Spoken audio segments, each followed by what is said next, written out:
But by the second, she had already joined the Daughters of Strength. "I love what this club stands for," she said sweetly. "And Adiz, I've heard your poem. You're amazing." Adiz smiled. "Thank you. I'm glad to have you here." Jessica's voice was soft, her accent smooth, her nails always painted. But Zubi didn't trust her. "She's too perfect," he said. "She speaks like she's memorized how to charm people." Ngozi added quietly. "She reminds me of Tommy, before she showed her claws." By Friday, Jessica was everywhere. She sat close to Adiz. She offered to help with club planning. She volunteered to co-write the next school editorial. And she smiled at everyone. Too much. That evening, after club activities ended, Adiz found a message slipped into her locker. Another note. "She was sent to replace you. Be watchful.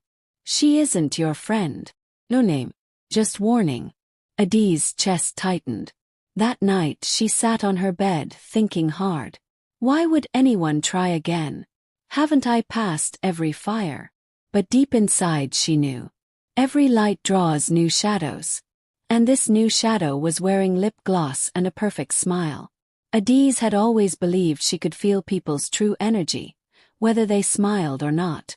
But Jessica confused her. Every day she smiled wide, complimented people, helped teachers carry books, and even offered to help Adiz arrange club chairs. He seemed perfect. Too perfect. "You're doing amazing things, Adiz," Jessica would say, adjusting her headband. "It's inspiring how far you've come. I'm just here to learn from you." And yet, her words never felt warm. They felt measured, like a spoonful of sugar added to poison. Zubi refused to hide his suspicions. "You don't see the way she watches you," he said one afternoon behind the classroom. "It's not admiration. It's calculation." "You think Tommy sent her?" Adiz asked quietly. "I don't think. I know. But we have no proof." Zubi clenched his jaw. "Then let's find some." That day, during club meeting, Jessica raised her hand during planning. "I think we should vote for a new vice leader for the club," she said sweetly. "Adiz is doing a great job, but she needs strong support." Some girls nodded, clapping softly. Ngozi raised her brow. Zubi narrowed his eyes. Jessica smiled again. "And if it pleases everyone, I'd love to help in that position." Adiz's stomach twisted. "But Ngozi is already vice leader," she said. Jessica nodded politely. "Yes, but we can always vote again. For improvement." After the meeting, Adiz pulled Ngozi aside. "Are you okay?" she asked. Ngozi shrugged. "I'm not surprised. It's starting again. She wants what you have." That night, Zubi couldn't sleep. He searched Jessica's name online using his mother's phone and found something. School blog from Abuja. Jessica Obi wins 4 awards for drama, public speaking, and creative writing. Jessica Obi removed as club head after bullying complaints. Jessica's mother threatens lawsuit against school board over daughter suspension. Zubi stared at the screen. "I knew it." The next day at school, Zubi handed the phone to Adiz behind the hall. "Read." Adiz's heart sank as she saw the stories. Her hands shook. She's done this before. Another school. Pretended to support someone, then tried to push them out. And guess what? Zubi added. The school she left. It's the same one Tommy's cousin attends. Adiz looked up. So this was planned. Set up like a play. Only this time, we know the script. Later that day, Adiz entered the club meeting with her head high. She smiled at Jessica and said, "We'll discuss leadership elections next month. But this month, we're teaching integrity." Jessica's smile froze for a split second. Just long enough for Adiz to see the shadow beneath it. Because now, the battle wasn't just about a crown or a stage. It was about the right to lead without losing yourself. And Adiz wasn't going to lose again. The school week rolled on like a slow drum, but the beat was changing. Whispers floated through the halls of Oba Secondary School again. But this time, it wasn't about Adiz's skin or voice. It was about the upcoming leadership vote in the Daughters of Strength Club. Jessica said she'll introduce school uniforms for the club. She promised to get a sponsorship for textbooks. She says Adiz is old news. Everywhere Adiz turned, she saw hands shaking Jessica's, notebooks being passed to her, and girls giggling around her like she was a celebrity. But Adiz saw deeper. She saw how Jessica's compliments always ended with a sharp comparison. Adiz is great, but she's more of a poet than a leader. We need someone who knows how to manage people, not just inspire them. One by one, some of the girls began to change sides. Ngozi was still loyal. Zubi too. But even they noticed the shift. She's working them like a politician, Zubi said. Smiling in daylight, plotting in shadows. You need to speak up, Ngozi added. Remind them why this club exists in the first place. Adiz nodded, but her heart was heavy. If I fight her the way she fights me, won't I become like her? No, Zubi said firmly. Because your fight is for truth. Hers is for attention. That day after school, Adiz decided to take a walk to clear her head. As she passed the back of the classroom block, she heard voices. Pause. It was Jessica. I told you, Tommy. I have everything under control, she was saying on the phone. Half the club is already with me. And after the vote, Adiz won't even have a chair to sit on. Adiz's blood ran cold. She stepped back quietly, heart pounding. So it's true, she whispered. Tommy sent her. This whole thing is a setup. She didn't go home straight. Instead, she walked to the principal's office. Madame Ego was locking her drawer. Adiz, you look troubled. Ma, I need to tell you something. About Jessica. And Tommy. She explained everything. Jessica's sudden rise, her manipulative tactics, and the overheard phone call. Madame Ego's face remained calm. Do you have proof? Adiz hesitated. No, just my ears. And my instinct. Then let me handle it quietly.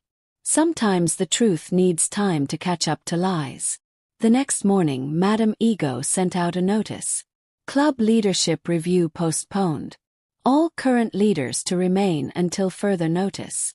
Jessica's face turned stiff when she read the note. She approached Adiz at break with a sugar-coated smile. Interesting decision from Madame Ego, isn't it? Yes, Adiz replied calmly. But interesting things often lead to truth. Jessica leaned in slightly. You're smarter than you look, Adiz. Adiz smiled gently. And you hide more than you say, Jessica. But time has a way of speaking louder than both of us. She walked away, her scarf dancing behind her in the wind. That evening, as she wrote in her journal, she scribbled one quiet sentence. I'd rather walk alone in truth than dance in a crowd of lies. But in the coming days, Adiz would learn something painful. That betrayal didn't always wear a stranger's face. Sometimes it looked like a friend's. Adiz was quiet the whole morning. The sun was out. The school compound buzzed as usual. But inside her, a storm was brewing. Jessica had paused her plan for now. But Adiz knew the war wasn't over. Something still felt unfinished. She's playing the long game, Zubi said, sitting beside her during break. Now that the leadership vote is on hold, she'll come another way. But how? Adiz asked. Madame Ego is watching. The girls are seeing her for who she is. Not all the girls, Zubi said carefully.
Outside the school.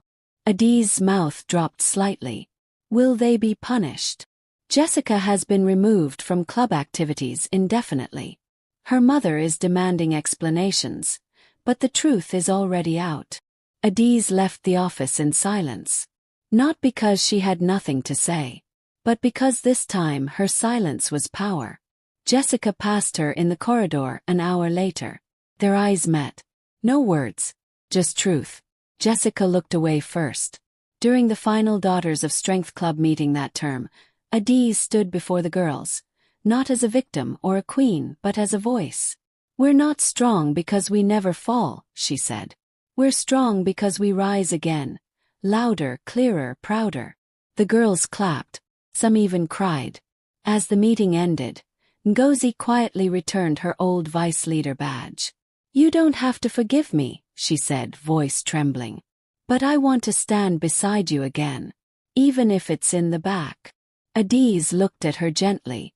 I can't forget what happened. But I also can't ignore when someone chooses to change. They hugged. Long quiet. Healing. Because Adiz had learned something most people never do. You can lose everything and still rise stronger. When your worth is not built on what they give, but on what you never let them take. The taxi bumped gently down the road as Adiz sat in the back seat beside Zubi. Her palms sweating and her heart dancing. She had never been to Enugu before. Never seen so many big buildings. Never sat in a car that smelled like air freshener and leather.